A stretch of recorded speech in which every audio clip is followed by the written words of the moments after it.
ಕಂಠಪೂರ್ತಿ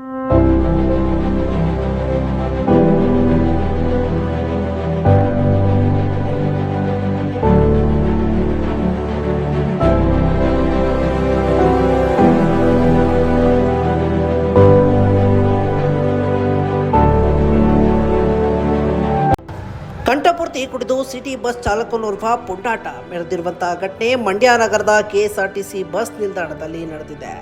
bus ನಿಲ್ದಾಣದ ಸಾರ್ವಜನಿಕ ಸ್ಥಳದಲ್ಲಿ ತಾನು ಧರಿಸಿದ್ದ ಪ್ಯಾಂಟು ಶರ್ಟು ಕಳಚಿ ಅಸಭ್ಯ ವರ್ತನೆ ತೋರಿದ ಚಾಲಕ ವರ್ತನೆ ನೋಡಿ ಮಹಿಳೆಯರು ಪ್ರಯಾಣಿಕರು ಮುಜುಗರದಿಂದ ಜಾಗ ಖಾಲಿ ಮಾಡಿದ್ರೆ ಸಾಕು ಎನ್ನುವಂತಾಗಿತ್ತು. ಅವ್ಯಾಜ ಪದಗಳಿಂದ ಬೈದು ಡ್ರೈವರ್ ಸ್ಥಳದಲ್ಲೇ ಹೈಡ್ರಾಮಾ ಸೃಷ್ಟಿಸಿದ್ದಾನೆ. ಚಾಲಕನ ಕಿರಿಕಿರಿಗೆ ಬೇಸತ್ತು ಸ್ಥಳದಲ್ಲಿದ್ದ ಪ್ರಯಾಣಿಕರು ಪೊಲೀಸರಿಗೆ ಕರೆ ಮಾಡಿ ದೂರು ನೀಡಿದ್ದಾರೆ.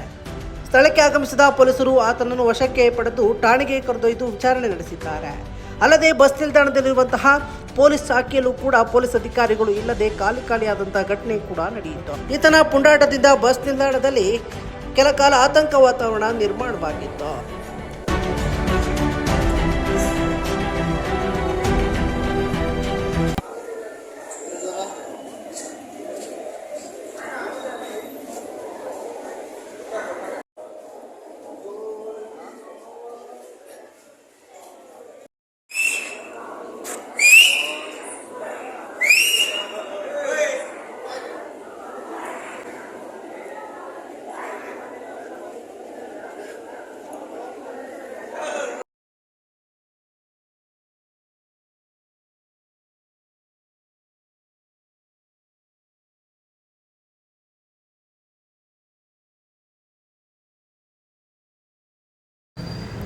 ನೋಡಿದ್ರಲ್ಲ, ಸರ್ಕಾರಿ ಸೇವೆಯಲ್ಲಿರುವಂಥ ಅಧಿಕಾರಿಗಳೇ ಈ ರೀತಿ ವರ್ತನೆ ಮಾಡಿದ್ರೆ ಸಾರ್ವಜನಿಕ ಸ್ಥಳಗಳಲ್ಲಿ ಶಾಂತಿ ಕಾಪಾಡುವವರು ಯಾರು?